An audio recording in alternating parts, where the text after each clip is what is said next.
शांति। ओम शांति। ओम शांति।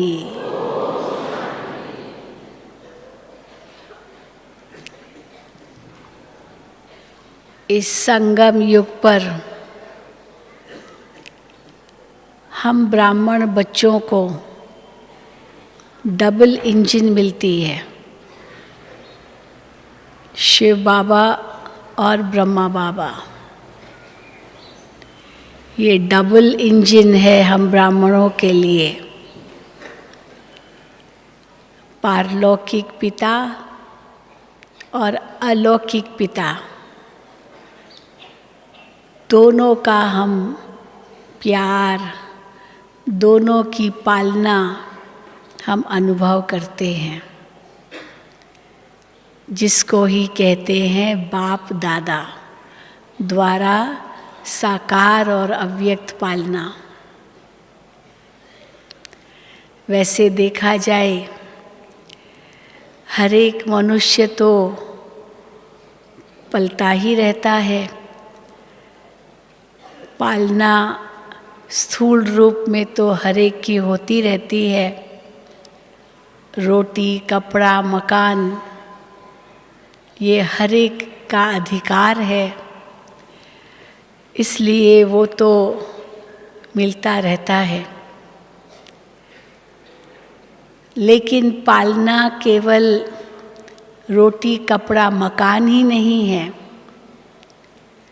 पालना गुणों से भी होती है। प्यार, शक्ति, ज्ञान, खुशी, शांति, ये भी पालना के लिए स्रोत है।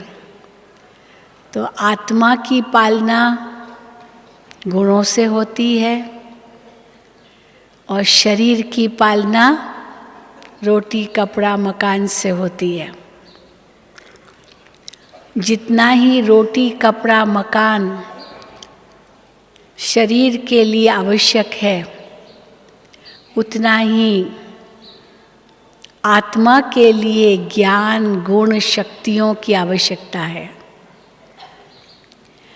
और अगर केवल शरीर की पालना तो होती रहे, अच्छा अच्छा खाना पीना, अच्छा अच्छा पहनना, बड़े बड़े मकान, मोटर गाड़ी, हवाई जहाज में घूमना, वो तो चलो ठीक है। लेकिन शांति, प्रेम, खुशी, शक्ति, आनंद, ये जो आत्मा के मूल गुण हैं, वो अगर न मिले तो ये आत्मा सूख जाती है, सुस्त हो जाती है, कमज़ोर हो जाती है, और फिर वो न मिलने के कारण उसका असर शरीर पर भी पड़ता है। लेकिन अगर शरीर को ये सब कुछ न मिले, पर आत्मा के अंदर ज्ञान, गुण, शक्तियाँ भरपूर है, तो आत्मा फिर भी शक्तिशाली हो सकती है। विल पावर अगर किसकी जिंदा है, किसकी कायम है, तो अगर शरीर के लिए रोटी, कपड़ा, मकान कुछ समय तक न भी मिले, तो भी निराश नहीं होंगे। जीवन बहुत अच्छा कुछ समय तक चल सकता है, क्योंकि शरीर को भी चाहिए।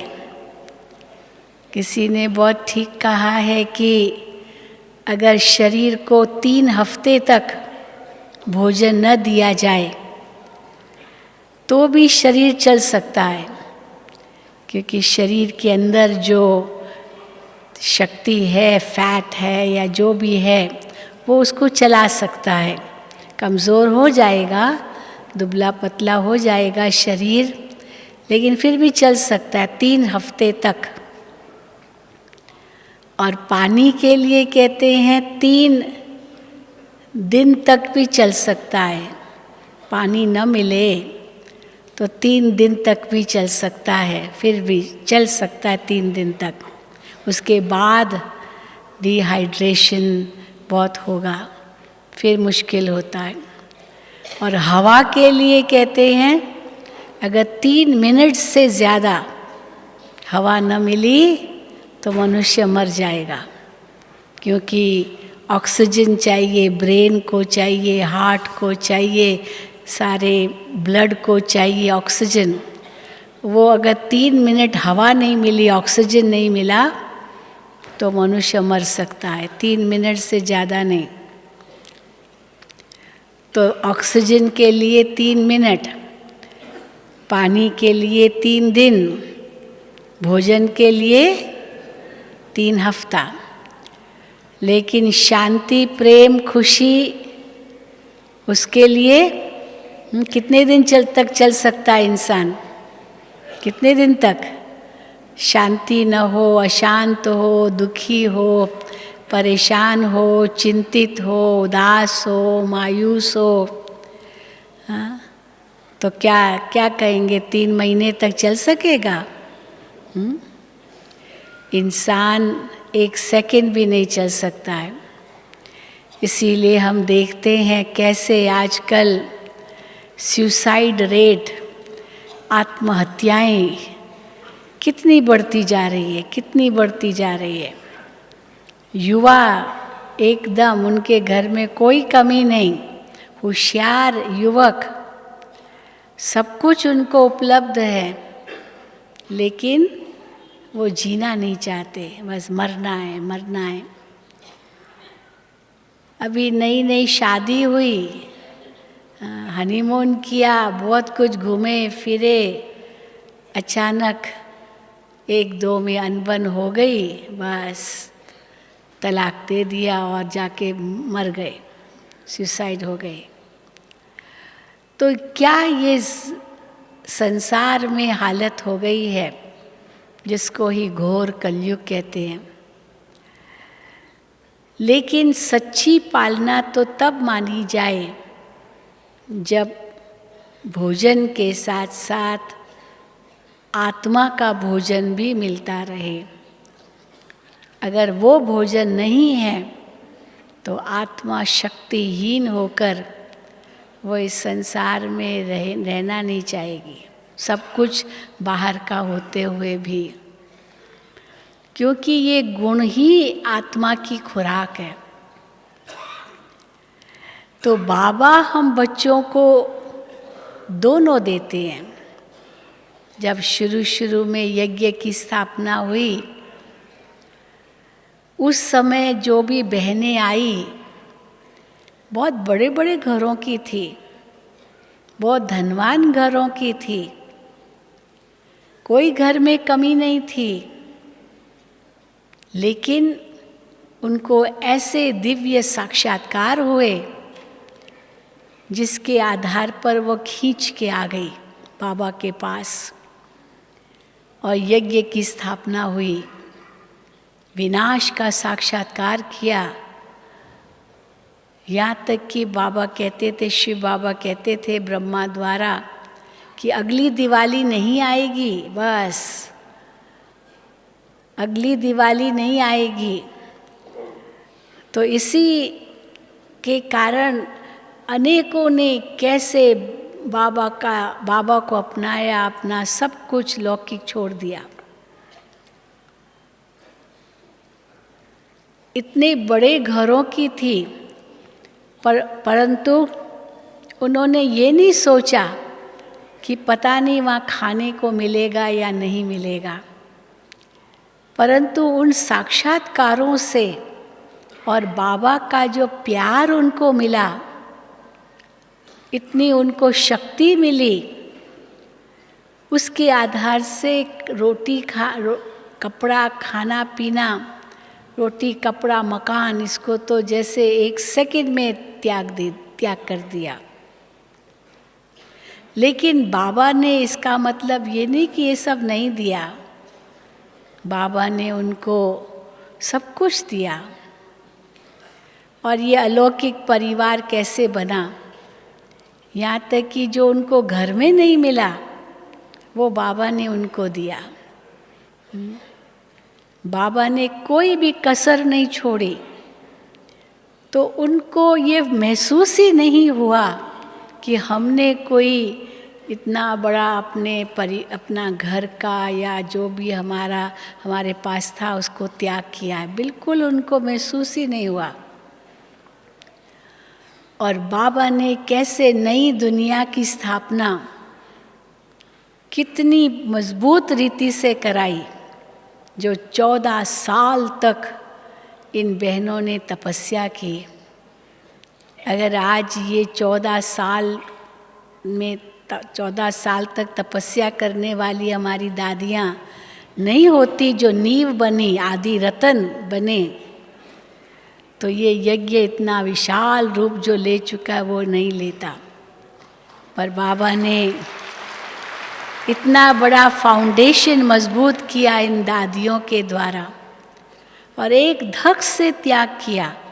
सोचा नहीं कि क्या होगा, कैसे होगा, चल सकेंगे नहीं चल सकेंगे। ब्रह्मा बाबा ने भी एक धक से त्याग किया। हालांकि ब्रह्मा बाबा का कितना बड़ा परिवार था, इतना बड़ा उनका बिजनेस था, लेकिन शिव बाबा ने कहा कि अपनी चल अचल प्रॉपर्टी जो भी तुम्हारी है वो सब माताओं के नाम पर कर दो। तो 8 बहनों के नाम पर सारी अपनी विल कर दी बाबा ने। आगे ने कुछ नहीं सोचा हमको खाने को मिलेगा या नहीं मिलेगा, सोचा नहीं, क्योंकि भगवान ने उनको हुक्म दिया, श्रीमत दी, वो आज्ञा की। फिर उसके बाद शिव बाबा ने कैसे ब्रह्मा बाबा के द्वारा सभी को ये आदेश दिया कि अपने जीवन को पवित्र और योगी बनाना है। और धक से बाबा ने कहा और धक से प्रतिज्ञा कर ली कि हम अपने जीवन को पवित्र और योगी बनाएंगे।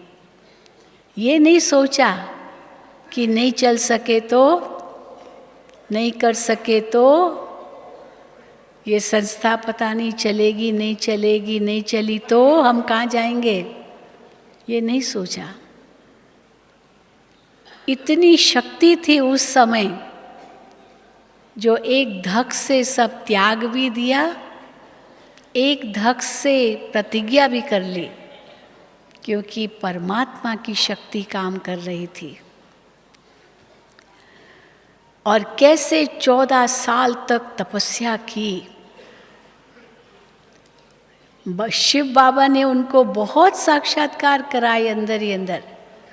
मैं कई बार इन दादियों से पूछती थी कि आपने 14 साल क्या किया होगा। 14 साल कोई छोटा मोटा तो समय नहीं है ना। 14 साल, 1 साल भी कोई कम नहीं होता, ये तो 14 साल। तो हम दादियों से पूछते थे, दादी आपने क्या किया 14 साल। तो एक दादी ने तो मुझे बड़ा सुंदर जवाब दिया। उसने कहा क्या 14 साल, हमें तो लगा ही नहीं कि 14 साल। हमें तो ऐसे लगा जैसे 14 महीने या 14 दिन थे, हमें तो ऐसे ही लगा। और उन्हीं 14 वर्षों के दरमियान इतना सारा संसार बदल गया, क्योंकि 1939 से लेकर के 1945 तक 6 साल तक दूसरा विश्व युद्ध हुआ, जिसमें लाखों लोग मारे गए। बहुत लाखों, गिनती से बाहर थे, करोड़ों भी होंगे, ऐसे मारे गए। और इन बहनों को समाचार तो मिलता रहता था, यज्ञ के अंदर थी, कराची में थी, समाचार तो क्यों नहीं मिलता होगा। लेकिन कैसे शिव बाबा ने इनको इतना सुरक्षित रखा, जो बाल भी बांका नहीं हुआ, बाल भी बांका नहीं हुआ। आप सोचो। इसी बीच आपको ये भी पता है कि हिंदुस्तान पाकिस्तान का बंटवारा हुआ 1947 में, 1947 में, और कराची सिंध में तो वो पाकिस्तान का हिस्सा बन गया। उस समय इतना बड़ा जैसे गृह युद्ध हो गया, कितने लोग मारे गए, काटे गए, पता नहीं क्या क्या हुआ जब पार्टीशन हुआ हिंदुस्तान पाकिस्तान का। लेकिन फिर भी शिव बाबा ने अपने बच्चों की इतनी रक्षा की जो किसी ने बाल बांका तक नहीं किया। तो ये भी तो कमाल है।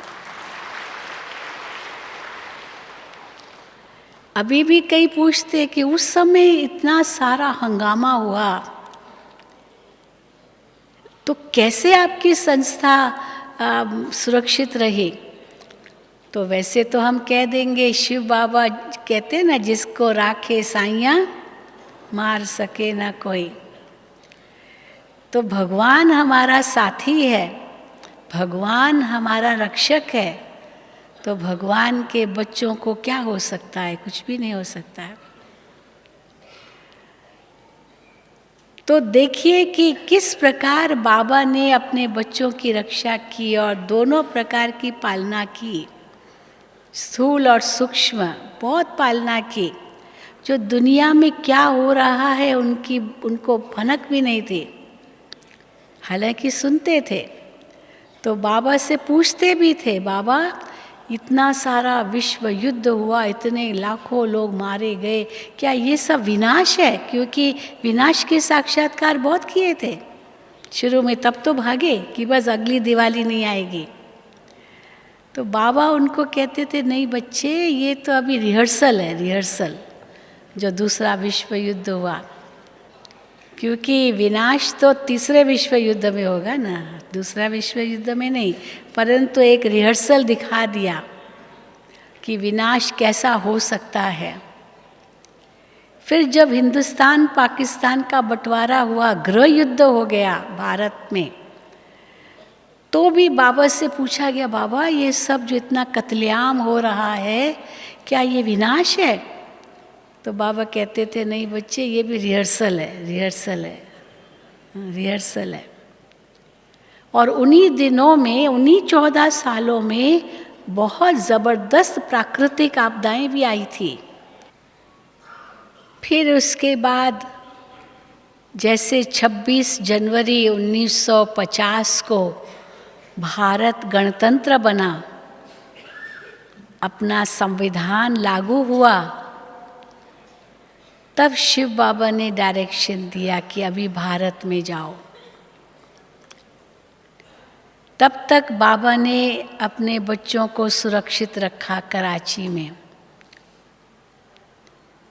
और जब भारत में आए, क्योंकि शिव बाबा ने यही कहा ब्रह्मा बाबा द्वारा कि भारत ही सारे विश्व का गुरु बनेगा, भारत ही सारे विश्व को मार्गदर्शन देगा, भारत ही लाइट हाउस बन करके सारे विश्व में शांति का संदेश देगा। तो भारत की इतनी महिमा बाबा ने की। और बाबा ने ही कहा, शिव बाबा ने ब्रह्मा द्वारा, कि अभी भारत में जाना है।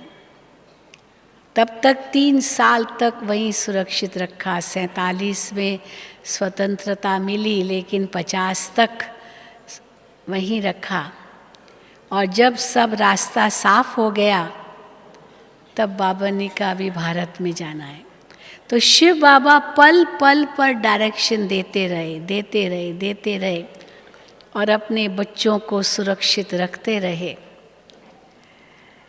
कई बार शिव बाबा ब्रह्मा बाबा के द्वारा कहते थे, बच्चे हम सब साथ रहेंगे, क्योंकि वहाँ तो साथ ही थे कराची में, साथ रहेंगे, साथ चलेंगे।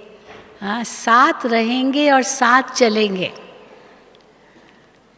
तो उस समय बहनों ने ये नहीं समझा कि साथ रहेंगे, साथ चलेंगे का मतलब क्या है। उन्होंने सोचा जैसे हम ये 14 साल साथ में हैं, हम सदा ही साथ रहेंगे और साथ में सब परमधाम जाएंगे, ऐसे ही बस। ये थोड़ी सोचा था कि इतनी सेवा होगी, सारे विश्व में हमको सेवा करनी है, हाँ, अनेक आत्माओं को संदेश देना है, इतने देश विदेश में ऐसे सेवा केंद्र खुलेंगे, अनेक आत्माएं आएंगी, सब समर्पित होंगी।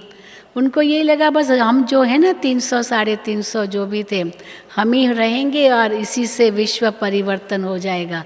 कुछ ज़्यादा पता नहीं था और न कोई इतना ज्ञान विस्तृत था जैसे अभी है, कुछ भी नहीं था। बस बाबा के साथ हैं, बाबा का प्यार मिल रहा है और थोड़ी तपस्या कर रहे हैं, शिव बाबा कर रहे हैं, बस आगे कुछ पता नहीं था। उसी लगन में मगन थे, दुनिया का से बिल्कुल वैराग्य था, त्याग और तपस्या थी, सेवा का सब्जेक्ट नहीं था। लेकिन जैसे ही भारत में आए, बाबा ने ये भी आदेश दिया कि कराची सागर का किनारा है, सागर पर रहे, अभी पहाड़ पर जाना है। तो पहाड़ पर जाना है तो ये माउंट आबू का पहाड़ कराची से बहुत नज़दीक है। अगर जाएंगे ना आप माउंट आबू से, आप देखेंगे पूर्व की पश्चिम की तरफ, तो वहाँ कराची पहाड़ों के पीछे ही है, पश्चिमी बॉर्डर है ये, तो बहुत दूर नहीं है। तो इसलिए यही पहाड़ चुना, बहुत ज़्यादा ऊंचा भी नहीं है, बहुत ज़्यादा हाँ बहुत कम भी नहीं है, ठीक है। 4000 फीट की ऊंचाई पर है माउंट आबू, और फिर 6000 फीट की ऊंचाई पर गुरु शिखर। ये सबसे ऊंची चोटी है अरावली पहाड़ों की, जो इसी पश्चिम की है। तो यही पसंद किया क्योंकि ये बड़ा तीर्थ स्थान है माउंट आबू, राजाओं महाराजाओं के रहने का स्थान है। गर्मी के दिनों में यहाँ के राजा महाराजा, आसपास के सारे जो भी राज्य थे, इनके महाराजा सब यहाँ आके गर्मियों में रहते थे। उनका समर कैपिटल माउंट आबू था। राजस्थान या सौराष्ट्र गुजरात के, वो तो सब एक ही था उस समय। तो बाबा ने ये चुना, लेकिन उस समय परीक्षाएं बहुत आई, बहुत परीक्षाएं आई, जिसको कहते हैं बेगरी पाठ। क्योंकि जिन्होंने निमंत्रण दिया भारत में आने का, उन्होंने वायदा किया कि हम आपका ध्यान रखेंगे, हम आपको पूरा सहयोग देंगे। क्योंकि जो बाबा का ये धन था या जो कुछ थोड़े बहुत भाई बहनों ने यज्ञ में डाला, वो तो सब खत्म हो गया। 14 साल तक खाया, कोई नई आमदनी तो थी नहीं, कोई बाहर से तो और आया नहीं, वो तो ख़त्म हो गया। और जब भारत में आए और जिन्होंने वायदा किया था, वो अपने वायदे से मुकड़ गए, वायदा पूरा नहीं किया। अब बेगरी पाठ आ गया, खाने को नहीं था। लेकिन ये भी बहुत ज़रूरी था। क्यों ज़रूरी था? क्योंकि जो थोड़े बहुत कच्चे थे ना, वो छट गए, कच्चे थे छट गए। हाँ, ये ज़रूरी था, उनको छटना ज़रूरी था। ड्रामा में ये नोंद थी। लेकिन जो पक्के थे वो और पक्के हो गए, कच्चे थे वो टूट गए, और जो पक्के थे वो और पक्के हो गए। क्यों? क्योंकि एक बल एक भरोसा था कि हमको खिलाने वाला कोई मनुष्य थोड़ी है। ब्रह्मा बाबा कैसे अडिग, बाबा ने आज भी बोला, अंगद के समान एकदम स्थिर, एकदम अटल अचल रहे। क्योंकि बाबा कहते थे, बच्चे ये हम तो शिव बाबा को समर्पित हुए हैं, भगवान सारी दुनिया को खिलाता है, क्या हम बच्चों को नहीं खिलाएगा? ज़रूर खिलाएगा, क्यों नहीं खिलाता है, खिलाएगा। इसलिए इतने पक्के रहे, और जो थोड़े कच्चे थे, पता नहीं ये संस्था चल सकेगी नहीं चल सकेगी, अभी खाने को नहीं है, कहाँ से आएगा, क्या होगा। तो उन्होंने बाबा को कहा, बाबा हम बाहर जाते हैं, थोड़ा कमाई करके आ जाएंगे, कमा करके धन लेकर आएंगे। बाबा कहते थे, बच्चे कोई ज़रूरत नहीं है, शिव बाबा हुंडी सकारने वाला बैठा है, वो अपने आप भेजेगा। और कैसे धन आ जाता था अचानक। हाँ, रात को दिन को खाने लिए नहीं, और अचानक पोस्ट आती थी, लेटर आते थे, उसमें पैसा होता था। कौन भेजता है पता ही नहीं, कौन भेजता है, वो भी था, ऐसे भी था। और फिर बाबा कैसे कहते थे कि अभी जाके आटा लेकर आओ, अभी ये ले आओ, सब्जी लाओ, दाल लाओ, या जो भी। कल क्या होगा पता नहीं, लेकिन कल कुछ न कुछ मिल जाता था, ऐसा बेगरी पार्ट था। लेकिन रहते कैसे थे? बेफिक्र बादशाह, क्योंकि हमको खिलाने वाला स्वयं भगवान है। ये परीक्षा है, ये परीक्षा है, ये परीक्षा है, ये महसूस करते थे। पर जिन्होंने ये नहीं महसूस किया वो कच्चे हो गए और वो निकल गए। आज वो जो निकल गए ना, वो कई बार कहाँ न कहाँ मिलते हैं, वो कहेंगे हमें थोड़ी पता था कि ये संस्था इतनी बड़ी हो जाएगी, पता ही नहीं था पता ही नहीं था। लेकिन फिर पश्चाताप करने से फ़ायदा क्या? फिर तो निकल गए तो निकल गए। जैसे किसी की हड्डी टूट गई, फिर भले जुड़ भी जाए ना, पर तो भी तंग तो करेगी, कि दर्द ज़रूर करेगी, ठंडी में दर्द करेगी, कुछ लग गया तो दर्द करेगी, क्योंकि वो टूटी हुई जुड़ी है। तो जो गए वो माया के वश हो गए, फिर उन्हों की इच्छा हुई हम जाएं, लेकिन वो शक्ति तो वापस नहीं आएगी ना, क्योंकि दाग लग गया जीवन में। लेकिन जो पक्के थे उनको एक बल एक भरोसा था। और कैसे ये 1-2 साल तक ही केवल ये चला, 50 से 52 तक, क्योंकि 52 में 52 में 50 में यहाँ आए, और 52 में कैसे बाबा ने इतनी युक्ति रची, जो भाई बहनें समर्पित थे उनके रिश्तेदारों ने अपने वहाँ बुलाया, क्योंकि उनको पता चला कि ये आ गए हैं कराची से। तो उनकी बेटियाँ थी, उनके ही सब रिश्तेदार थे, तो उनको बुलाया। और कैसे वहाँ जब बाबा ने भेजा तो उन्होंने अपनी शक्ति का प्रदर्शन किया, जो 14 साल की तपस्या थी।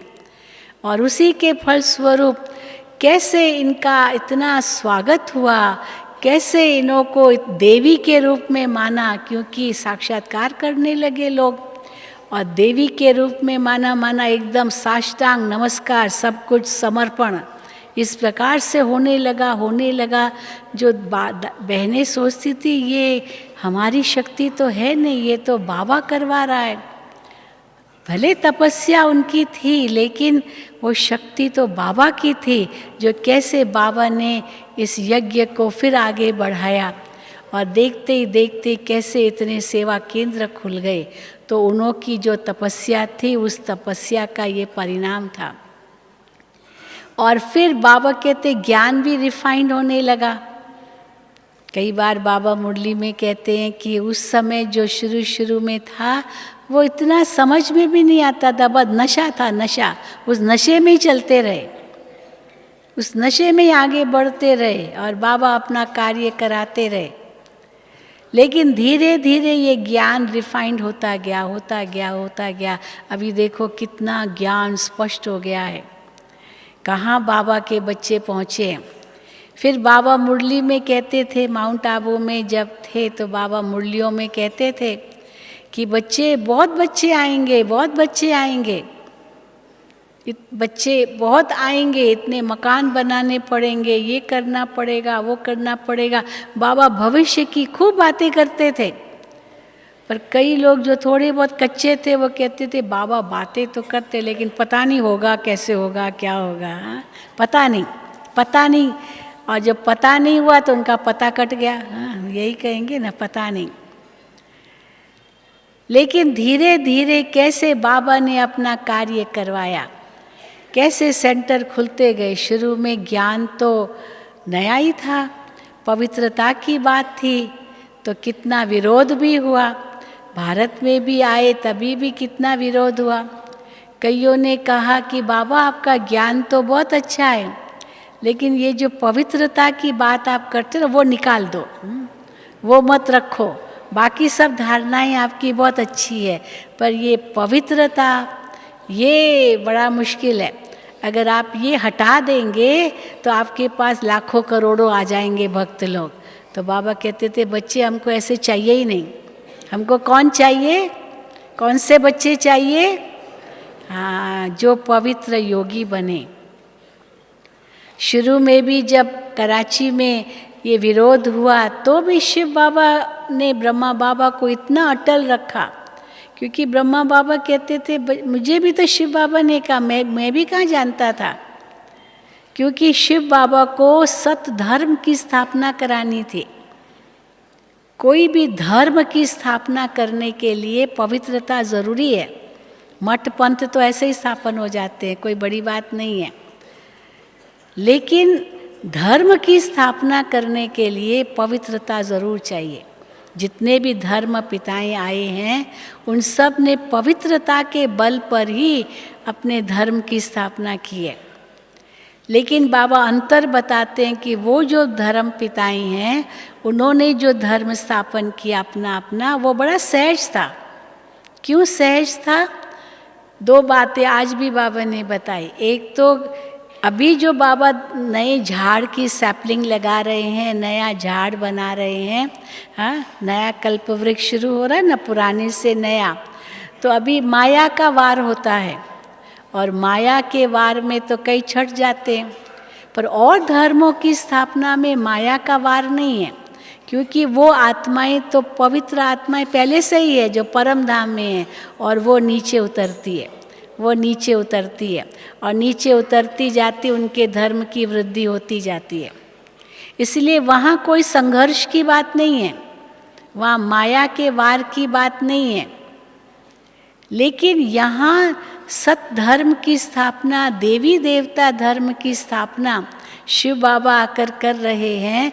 जो देवी देवता धर्म की आत्माएं विश्व के कोने कोने में फैल गई है, जो इतनी सतो प्रधान थी वो इतनी तमो प्रधान हो गई है, और उन तमो प्रधान आत्माओं को फिर से सतो प्रधान बनाना ये बहुत बड़ा काम है। इसलिए धर्म पिताओं का काम तो फिर भी सहज था, लेकिन परम पिता का काम तो बहुत ही मुश्किल, क्योंकि आत्माओं को रिजुविनेट करना है, नया बनाना है। तो इसीलिए शिव बाबा जब आते हैं तो सत धर्म की स्थापना पवित्रता के बल से ही करते हैं। तो हमें कोई मठ पंथ नहीं स्थापन करना है या कोई शाखा नहीं बनानी है, नया कल्प वृक्ष तैयार करना है। उस नए कल्प वृक्ष की सैपलिंग लगा रहे हैं, कलम लगा रहे हैं। तो इसीलिए बाबा कहते हैं माया का वार होगा, ये सब प्रॉब्लम्स आएगी, ये सब विघ्न आएंगे। इसलिए पवित्रता का बल ही इस नए झाड़ को आगे बढ़ा रहा है, और जो पवित्र योगी बनते हैं वो शक्तिशाली आत्माएं बनती है। तो बाबा जब शिव बाबा जब इस सृष्टि पर आते हैं तो तीन चीज़ें एक साथ स्थापन करते हैं, और धर्म पिताएं तो केवल एक धर्म ही स्थापन करते हैं, बस और कुछ नहीं। बाबा कहते हैं राजाई भी उनकी बाद में शुरू होती है, जब उनकी बहुत वृद्धि होती है तब राजाई उनकी चलती है, तब एक दो पर आक्रमण करते हैं राजाई जब उनको मिलती है तब, उसके पहले नहीं। लेकिन यहाँ बाबा एक ही साथ तीन चीज़ें स्थापन कर रहे हैं। कौन सी? एक तो देवी देवता धर्म की स्थापना कर रहे हैं, मनुष्य से देवता बना रहे हैं, और उसमें माया विघ्न रूप बनती है, सामना करती है, परीक्षा लेती है। फिर दूसरी ओर बाबा कहते मैं राजाई भी अभी स्थापन कर रहा हूँ। ऐसे नहीं कि देवता हो जाएंगे उसके बाद कई वर्षों के बाद राजाई स्थापन करेंगे, नहीं, तुरंत राजाई तुरंत स्थापन हो जाएगी। तो राजाई भी यहाँ से स्थापन हो रही है। इसीलिए बाबा हर मुरली में कहते हैं कि कोई तो महाराजा महारानी बनेंगे, कोई राजा रानी, कोई प्रजा बनेंगे, कोई दास दासी बनेंगे, कोई नौकर चाकर बनेंगे, कोई प्रजा के दास दासी। ये सब स्टेटस, सब पद यहाँ ही तैयार हो रहे हैं। और अगर कोई ठीक पुरुषार्थ नहीं कर रहा है, थोड़ा अलबेला है, बाबा की आज्ञा नहीं मानता, योग में नहीं रहता, देही अभिमानी पूरा नहीं बनता, तो बाबा कहते हैं बाबा भी क्या करेंगे, उनका पार्ट ही ऐसा है, क्योंकि उनका वही पद होना है। आज भी बाबा ने कहा ना, आज की मुरली में भी था।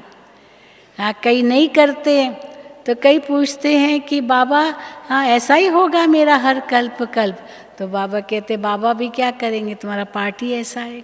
जिनका बाबा कोई श्राप थोड़ी देते हैं, पर हर एक का पार्ट ही ऐसा है, और जो कल्प पहले जितना पुरुषार्थ किया था उसी अनुसार करेंगे। इसीलिए बाबा कई बार कहते कभी नहीं ऐसे सोचो ये ऐसे क्यों कर रहा है, ये ऐसे क्यों कर रहा है, ये क्यों कर रहा है, इसको ऐसे नहीं करना चाहिए, ये ऐसे नहीं होना चाहिए। हर एक अपना अपना पार्ट बजा रहा है, क्योंकि राजाई तैयार हो रही है, सब फिक्स हो रहा है, सबके पद यहीं से तैयार हो रहे हैं, और फट से राजाई शुरू हो जाएगी। जैसे ही सतयुग होगा हम सब देवी देवता बनेंगे, तो फट से राजाई शुरू हो जाएगी। फिर तो तीसरी बात बाबा कहते क्या स्थापन हो रहा है, एक ही परिवार। अभी देखो दुनिया में जितने टुकड़े टुकड़े टुकड़े टुकड़े हो गए हैं ना, धर्म के नाम पर, जाति के नाम पर, प्रांत के नाम पर, देश के नाम पर, भाषा के नाम पर, न जाने कितने टुकड़े हो गए हैं, बात मत पूछे।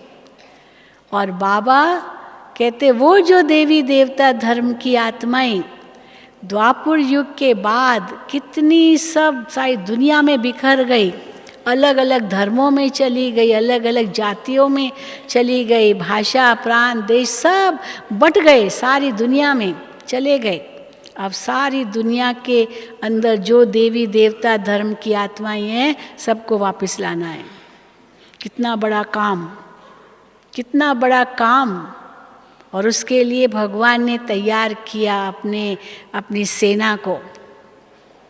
और हम देख रहे हैं कैसे देश विदेश के बच्चे बाबा के कैसे बाबा के पास दौड़ के आ रहे हैं। ये नहीं सोचते हम तो दूसरे धर्म के हैं, दूसरे जाति के हैं, हम फलाने हैं। हम तो मैं देखती हूँ विदेशों में कम से कम 75 देशों में मैं कई बार गई हूँ, और विदेश के बच्चे भी बाबा के घर आते हैं, वो हमेशा यही कहते हैं, उनको बड़ा ये नशा है, हम तो आदि भारतवासी हैं, आदि भारतवासी, हाँ हम भारत के हैं। एक बहन ने अव्यक्त बाप दादा से पूछा, हाँ विदेशी थी, तो बाबा से पूछा बाबा हमने क्या पाप किया जो हमको विदेश में भेजा, क्या पाप किया, हमको विदेश में क्यों भेजा। तो बाबा ने कहा पाप नहीं किया, ये आपका पाठ था, क्योंकि अगर आप विदेश में नहीं जन्म लेती तो आपको वहाँ की भाषा कैसे आती। हाँ यहाँ वालों को तो वहाँ उस देश की भाषा नहीं आएगी, कितनी भाषाएं हैं दुनिया भर में। तो इसीलिए आपका जन्म वहाँ हुआ ताकि वहाँ की भाषा आप जान सको और वहाँ की आत्माओं की सेवा कर सको। इसीलिए आपका ये पार्ट है वहाँ जन्म लेने का। आप हो तो बाबा की बच्ची, बाबा की भारतवासी। फिर उसने दूसरा प्रश्न बाबा से पूछा, बाबा केवल एक ही जन्म वहाँ लिया या कई जन्म लिए हैं वहाँ। तो बाबा ने उनको कहा एक ही जन्म लिया, बस इसी जन्म में तुम्हारा वहाँ पार्ट है, बाकी तो तुम तो हो ही भारत की। तो देखो बाबा कैसे सारे विश्व को एक परिवार बना रहा है। किस आधार पर बना रहा है, किस आधार पर, आत्मा का ज्ञान और परमात्मा का ज्ञान के आधार पर। क्योंकि यही बाबा कहते, हर मुरली में बाबा कहते हैं बच्चे सबको आत्मा देखो, आत्मा देखो, आत्मा देखो। ये हिंदू है, ये मुसलमान है, ये चीनी है, चाइनीज़ है, हाँ ये भारत का, ये नेपाल का, ये फलाने का, ये मत देखो। हम एक परिवार है, वसुधैव कुटुंबकम, हम कहते एक विश्व परिवार। और वो देवी देवता धर्म की आत्माएं जो 33 करोड़ बाबा कहते हैं, वो सब बट गई सारे विश्व में। अब 33 करोड़ को इकट्ठा करना है। पहले तो बाबा कहते 8 रत्न एकदम कंप्लीट रत्न बनेंगे, फिर 108, फिर 16,108, फिर 9 लाख, और फिर देखो 33 करोड़। तो ये सबको तैयार करना है और सारा ये ईश्वरीय परिवार बनना है। तो ईश्वरीय परिवार कैसे बनेगा? जो आज इतना सब इतने भेद हो गए हैं दुनिया में, ये सारे पर्दे टूटने हैं, पर्दे खत्म होने हैं, जो अलग अलग भेद बने हैं संसार में। और आत्मा के ज्ञान से हम सबको एक देखते हैं, एक आत्माएं सब बिंदी है, सब अपनी भ्रिकुटी में चमक रही है। तो जब हमारी दृष्टि ऐसे बदल जाएगी तब एक परिवार हम समझेंगे। और दूसरा, एक पिता के बच्चे हैं हम, आत्मा शिव बाबा के बच्चे हैं, भाई भाई हैं। ये भाई भाई की दृष्टि इतनी पक्की करनी है जो हम सचमुच फिर एक विश्व परिवार बन जाएं। तो विश्व परिवार कैसे बनेगा? वो परिवार जो देवताओं का है वापस एक संगठन कैसे बनेगा? इस आत्मा और परमात्मा के ज्ञान से। कई लोग हम लोगों से पूछते हैं, कहते हैं सारा दिन आप लोग आत्मा परमात्मा बोलते रहते हो, और कुछ भी बोलते ही नहीं हो आप लोग, आत्मा परमात्मा ही बोलते हो। हम कहते हैं यही तो मुख्य है, बाकी तो सब अलग है, सब ऐसे ही है बेकार। मुख्य तो यही है ना, अंत में क्या काम आएगा? और कुछ बातें काम आएगी? आत्मा परमात्मा ही काम आएगा? क्या काम आएगा? यही काम आएगा। जो अंत में बाबा कहते हैं तुम्हारी जो परीक्षा होगी वो 1 सेकंड की होगी। क्या परीक्षा होगी? 1 सेकंड में अशरीरी बन जाना, अशरीरी बन जाना, देह से एकदम न्यारे बन जाना। पर ये तब हो सकेगा जब पूरा नष्टोमोआ होंगे, देह से देह के सब संबंधों को भूल एक की याद में होंगे, तब ये हो सकेगा। और ये बहुत काल का अभ्यास चाहिए उसके लिए, क्योंकि देह अभिमान इतना है मनुष्य में जो ये इतना सहज निकलता नहीं है। इसीलिए बाबा ये प्रैक्टिस करवा रहे, बच्चे अशरीरी बन जाओ, बच्चे देही अभिमानी बनो। 3 शब्द बोलते हैं बाबा। एक बाबा कहते हैं देही अभिमानी बनो, फिर बाबा कहते हैं विदेही बनो, फिर बाबा कहते हैं अशरीरी बनो। ये तीनों का अलग अलग अर्थ है तो वही कि आत्मा समझो, लेकिन देही अभिमानी माना कर्म के अंदर कर, कर्म में चलते फिरते खाते पीते उठते बैठते मैं आत्मा इस शरीर की इंद्रियों का मालिक हूँ, मैं आत्मा आत्मा को देख रही हूँ, आत्मा आत्मा को सुना रही हूँ, आत्मा आत्मा से सुन रही हूँ। तो ये आत्मा की जो स्थिति कर्म के अंदर व्यवहार में, इसको कहेंगे देही अभिमानी स्थिति। अगर कहीं और शरीर के अंग पर दृष्टि गई, ये देह अभिमान है, ये देह अभिमान है। रंग रूप देखा, ये देह अभिमान है। हाँ, इसलिए बाबा कहते हैं जिसको भी देखो सबको भ्रकुटी पर देखो। भ्रकुटी में आत्मा चमक रही है, मणि चमक रही है। भ्रकुटी के नीचे मत देखो कुछ भी, क्योंकि ये भ्रकुटी सबकी समान है ना, सबकी समान है। ये मस्तक सबका समान है, एकदम सीधा है। हाँ, टेढ़ा बांका तो नहीं है ना। बाकी सारा शरीर टेढ़ा बांका हो सकता है, किसका नाक कितना मोटा मोटा होगा, किसका पतला होगा किसकी आंखें कैसी होगी, किसके होंठ कैसे होंगे, किसका चेहरा कैसे होगा, कान कैसे होंगे। फिर और नीचे आओ तो रजोगुण तमोगुण, ये सब बातें हैं। परंतु मस्तक पर देखो तो सबका एक जैसा, सबका एक जैसा। तो ये समानता है। मनुष्य का ढंग शरीर कैसा भी हो, पर मस्तक सबका एक जैसा है। इसीलिए जिसको भी देखो तो कहाँ देखो, उनके मस्तक पर देखो। ये आत्मा मणि चमक रही है, तो ये सब हदें खत्म हो जाएगी। ये आत्मा भी शिव बाबा की संतान है, एक ही घर से आए हैं। जो आत्मा के गुण मेरे हैं वो इनके भी वही गुण हैं। भले पार्ट सबका अपना अपना है, एक न मिले दूसरे से, एक का चेहरा न मिले दूसरे से। कितने करोड़ों करोड़ों इंसान हैं, लेकिन एक का चेहरा न मिले दूसरे से। ये इसको बाबा कहते कुदरत। ये कुदरत है। लेकिन ये समानता सबकी है कि सबका मस्तक एक जैसा, उसमें आत्मा मणि चमक रही है। इसलिए ये आत्मा परमात्मा का जो ज्ञान है, इससे ही हम फिर से एक परिवार बन जाते हैं। और जगह देखो, कई मठ पंथ वहाँ कितनी हदें लगी पड़ी है। फलाने जाति वाले को ही हम देंगे, फलानी जाति वाले को नहीं देंगे, फलाने धर्म वालों को नहीं देंगे। यहाँ पर बाबा कहते सबके लिए खुला है, क्योंकि एक ही विश्व परिवार है। सचमुच वसुधैव कुटुंबकम जो कहते हैं वो बाबा के यज्ञ में ही मिलता है और कहीं नहीं मिलता है। सच पूछो तो सबको कितना प्यार प्रेम से हम रिसीव करते हैं, स्वागत करते हैं। आइए अपने घर में आए, अपने घर में पधारे आप। तो इसीलिए बाबा ने हमें इतना ऊंचा ज्ञान दिया, ताकि क्योंकि शिव बाबा इस समय ये 3 चीज़ें स्थापन कर रहे हैं। तो पहले तो धर्म की स्थापना पवित्रता से कर रहे हैं। दूसरा, राज्य की स्थापना के लिए बाबा ने कितने नियम मर्यादाएं दी है। जैसे 26 जनवरी 1950 को भारत का संविधान लागू हुआ, तो संविधान पहले बनाया गया। कितने साल लगे? 3 साल संविधान बनाने में लगे। भले स्वतंत्रता मिल गई, लेकिन संविधान भारत में क्या नियम लागू होंगे, वो 3 साल तक संविधान बनाते रहे। और जब संविधान बनकर तैयार हो गया, तब 26 जनवरी को ये लागू हुआ। तो बाबा भी हमें संविधान देते हैं। संविधान माना नियम कानून। तो बाबा हमको कितने नियम देते हैं, नियम मर्यादाएं, अमृत वेले से रात्रि तक के नियम, भोजन के नियम, संग के नियम, मर्यादाएं, एक एक चीज़ की मर्यादा बाबा हमें देते हैं।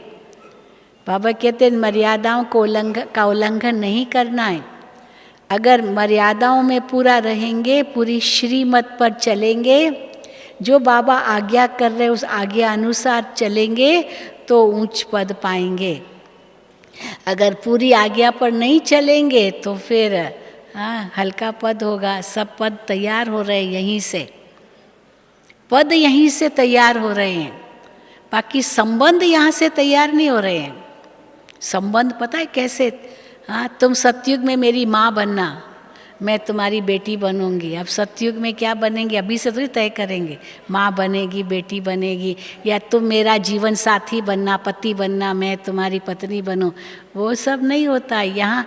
वो पुरुषार्थ जैसा हम करेंगे अपनी आत्म उन्नति का, उस अनुसार वहाँ पद मिलेगा, उस अनुसार संबंध बनेंगे। यहाँ संबंध नहीं बनाना है। इस संगम पर संबंध नहीं बनाने हैं।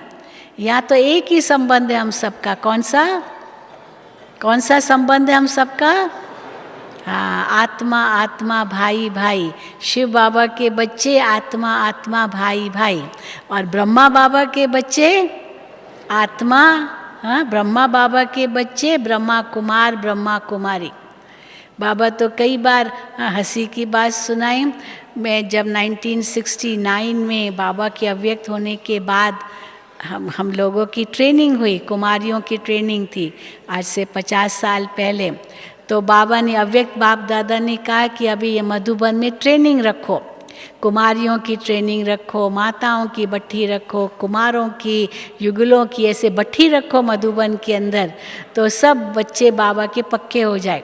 तो मुझे याद है जब हमारी ट्रेनिंग हुई थी, तो उस समय बाबा ने हमसे पूछा कि बच्ची, हम लोगों से पूछा, कुमारियों से, हम लोग 30 कुमारियाँ थी बस, केवल 30, आज से 50 साल पहले। जो आज सब जोन इंचार्ज, सब जोन इंचार्ज क्या क्या उनका वो अपनी सेवाएं दे रही है। तो बाबा ने हम लोगों से पूछा कि बाबा कुमारियों को इतना प्यार क्यों करते हैं, क्यों प्यार करते हैं? तो हमने कहा बाबा कुमारियाँ पवित्र है, कुमारियाँ निर्बंधन है, कुमारियाँ, बाबा महिमा तो करते हैं ना कुमारियों की। तो बाबा ने कहा क्यों बाबा इतना प्यार करते हैं कुमारियों को? क्योंकि वो कुमारी किसी और के प्यार में न फंस जाए। समझ गए ना? किसी और देहधारी के प्यार में न फंस जाए। इसीलिए बाबा कुमारियों को इतना प्यार करते हैं, क्योंकि अगर किसी देहधारी अगर बाबा से इतना प्यार पाएगी तो कोई देहधारी में नहीं फंसेगी। तो देखो बाबा कितना प्यार हमें देते हैं, ये आत्मा की पालना कर रहे हैं ना, जो इतना प्यार, सारी मुरली ये प्रेम पत्र है भगवान का। आप मुरली शुरू से अंत तक बाबा कैसे प्रेम ही जता रहे, प्रेम ही प्रेम है।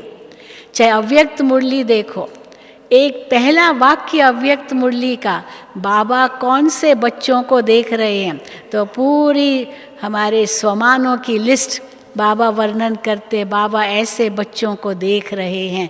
तो कितना नशा चढ़ता, हम कौन, ये भगवान का प्यार है। सारी मुरली प्रेम पत्र है। चाहे बाबा हम बच्चों की महिमा कर रहे हैं, ये भी प्यार की निशानी है। हाँ, माँ बाप अपने बच्चों को कितना प्यार करते हैं, बेटा तुम तो राजा बच्चा हो, तुम तो ये हो, तुम तो वो हो। तो बच्चे को लगता है ना माँ बाप का कितना प्यार है हमारे से, हमको कितनी ऊंची नज़र से देखते हैं।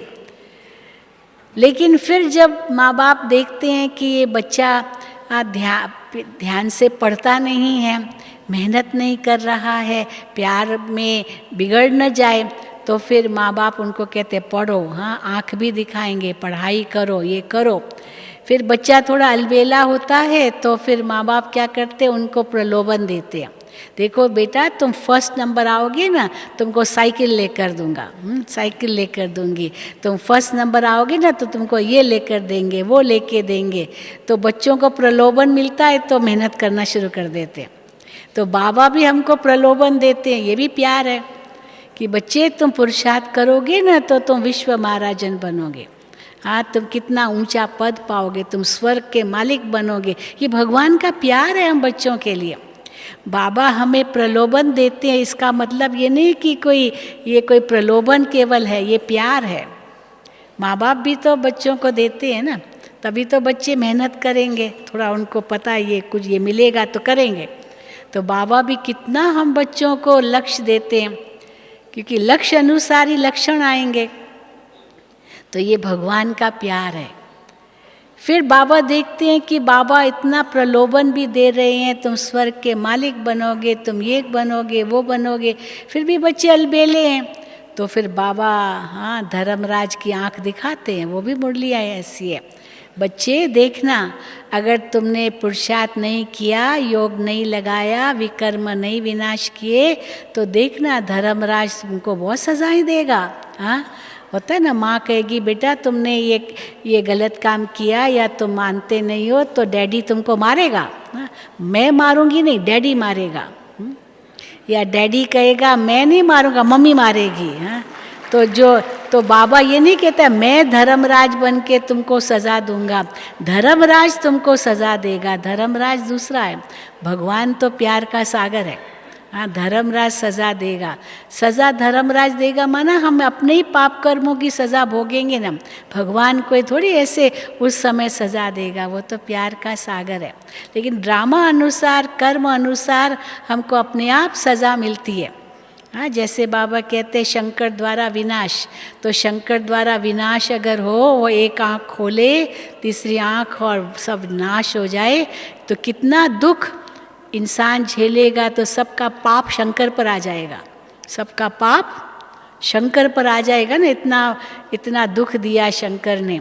लेकिन बाबा कहते ये सब ड्रामा अनुसार होता है, कोई शंकर नहीं बैठ करके तीसरी आँख खोलकर सबको नाश कर देता है, ये सब ड्रामा अनुसार होता है विनाश। इसी प्रकार धर्मराज भी कोई एक व्यक्ति थोड़ी होगा, ये तो हमारे ही कर्मों का हमें फल मिलेगा, क्योंकि हमें तो पावन बनकर ही वापस घर जाना है। तो बाबा धर्मराज का भी तो ज़रूर डर दिखाते हैं कि बच्चे ये अगर नहीं किया तो देखना सज़ाएं खानी पड़ेगी। पर ये प्यार है, भगवान का ये प्यार है। लेकिन कई बार बाबा के लिए बच्चे कहते बाबा हमको डराते हैं, धर्मराज की बातें सुना करके डराते हैं। बाबा डराते नहीं हैं, ये प्यार है। क्योंकि बाबा सत्य बात बताते, नहीं किया तो ये होगा, निश्चित है, ताकि बच्चे संभल जाए, अभी सुधर जाए। नहीं तो बाद में बाबा कई बार कहते खून के आंसू बहाने पड़ेंगे, पश्चाताप के आंसू बहाने पड़ेंगे कि बाबा ने इतना कहा और हमने माना नहीं। तो ये भगवान हमको प्यार दे रहे, जो नियम मर्यादाएं हमें बाबा बता रहे हैं, ये हमें लागू करने अपने जीवन में। देही अभिमानी बनना है। फिर विदेही बनने की बात बाबा कहते हैं। विदेही माना जैसे राजा जनक कितना विदेही, त्याग तपस्या मूर्त था। त्याग भी उनका ज़बरदस्त, राजाई को छोड़ी नहीं, लेकिन राजाई करते हुए भी त्यागी था, सन्यासियों से भी ऊंचा था। तो वो विदेही स्थिति, परिवार में भी रहो, घर में भी रहो, जिम्मेदारियां भी संभालो, लेकिन कैसे न्यारे प्यारे होके रहो, नष्टो मोहा होके रहो। और फिर तीसरा बाबा कहते अशरीरी। वो अशरीरी है योग की अवस्था में, जब आत्मा बिल्कुल देश से न्यारी होकर एक बिंदी बन गई, बीज रूप बन गई एकदम, जिसको बाबा कहते ज्वालामुखी योग। आत्मा इतनी शक्ति रूप, सभी गुणों का समूह, आत्मा वो शक्ति रूप बन गई। ये है अशरीरी अवस्था, क्योंकि इसी अशरीरी अवस्था में ही आत्मा को वापस जाना है। और ये जब अपनी अवस्था बनाई, तब हम फिर भविष्य में ऊंच पद पाएंगे। तो एक तो धर्म की स्थापना पवित्रता के बल से, दूसरा राजाई की स्थापना, नियम जो मर्यादाएं बाबा ने दी है उसी के आधार से, और तीसरा एक विश्व परिवार, जो देवी परिवार था जो विश्व में बंट गया है, उसको वापस लाते हैं। आत्मा परमात्मा के ज्ञान से, जो सबसे ऊंचा ज्ञान, जिसको आध्यात्मिकता कहते हैं, जो सब हदों से पार हमें ऊपर ले जाती है, वो आत्मा का ज्ञान, जो अजर अमर अविनाशी आत्मा की स्थिति हम बनाते हैं। और एक बाबा दूसरा न कोई, एक की लगन में मग्न। अब ये जब हमारी अवस्था हो, तब हम कहेंगे कि हाँ, हम कर्मातीत बन रहे हैं, नष्टो मोहा बन रहे हैं या बन गए, क्योंकि अंत में यही काम आएगा। तो अभी क्या करना है? क्या करना है? बाबा कहते समय वेस्ट मत करो। आपका हर श्वास, हर संकल्प, हर घड़ी अमूल्य है। एक बार दादी जानकी जी से किसी ने पूछा, बिल्कुल दादी को जो टाइम दिया था, बिल्कुल दादी उसी समय पर एग्जैक्ट पहुंच गई। तो दादी से किसने कहा कि दादी आपने घड़ी तो पहनी नहीं है, तो आप एकदम कैसे एग्जैक्ट राइट टाइम पर पहुंच गए बिना घड़ी देखे? तो दादी ने जवाब दिया, मैं एक घड़ी भी वेस्ट नहीं करती हूँ, इसीलिए सब राइट होता है। एक घड़ी भी वेस्ट नहीं करती हूँ। तो अब जब भी देखते हैं दादी जानकी के पास जाएंगे, एक घड़ी भी वेस्ट नहीं, गप शप ये कुछ नहीं, या तो मुरली पड़ेगी, या तो कोई ज़रूरी बात है, या तो विश्राम भी चाहिए, वो सब। लेकिन अपना समय, श्वास, संकल्प शक्ति कितना सफल कर रही है, जो इस उम्र में भी देखो दादी विदेश यात्रा करके लौटी। आप सोचो, हाँ, क्या दादी की कमाल है। ये किसकी कमाल है? योग की कमाल। योग की कमाल के साथ साथ हर श्वास, हर संकल्प, हर घड़ी सफल करने की कमाल है, और उस सफल करके सफलता को प्राप्त किया है। तो ऐसा हमें भी बनना है। हर एक ये सोचे मुझे भी बनना है। ये नहीं सोचो हम तो बहुत लेट आए हैं, अभी क्या होगा, क्योंकि लेट तो आए हैं। जो पहली बार आए हैं उनके लिए तो कहेंगे लेट है। जो पहली बार आए हैं हाथ उठाएं। पहली बार आए हैं, अच्छा, तो ज़रूर लेट आए हैं, क्योंकि जब अव्यक्त बाप दादा हम बच्चों से मिलते थे तो बाबा पहली बार वालों को उठाते थे। तो बाबा उनको कहते थे लेट आए हो, लेकिन टू लेट नहीं आए हो। लेकिन अभी क्या कहेंगे, टू लेट हो गया? नहीं हुआ, क्योंकि फिर भी ये बाबा का यज्ञ इतना सुंदर चल रहा है, पढ़ाई मिल रही है, भले अव्यक्त बाप दादा के भी हम मुरलियाँ रिवाइज कर रहे हैं, लेकिन ऐसे ही लग रहा है जैसे बिल्कुल ताज़ी, बिल्कुल नई सुन रहे हैं। तो इसीलिए कभी मत ये सोचे कि अभी बाबा आएंगे नहीं आएंगे। बाबा हमारे साथ हैं, हमारी पालना कर रहे हैं और हमको ज़रूर साथ ले जाएंगे। हम सब एक हो करके सब घर जाएंगे वापस, ठीक है। तब तक नष्टो मोहा स्मृति स्वरूप बन करके कर्मातीत बन संपूर्ण बनने का एक लक्ष्य रखना है। तो हम ज़रूर बाबा के संग घर जाएंगे बिना सज़ा खाए। सज़ा खाई तो पद कम हो जाएगा, लेकिन बिना सज़ा खाए, बिना धर्मराज का मुंह देखे, धर्मराज भी हमको सलूट करे, सलूट करते ना, तो धर्मराज सलूट करे, इतना सम्मान दे, न कि सज़ा दे, ऐसा हमारा जीवन बन जाए, ठीक है। अच्छा, ओम शांति, ओम शांति, ओम शांति।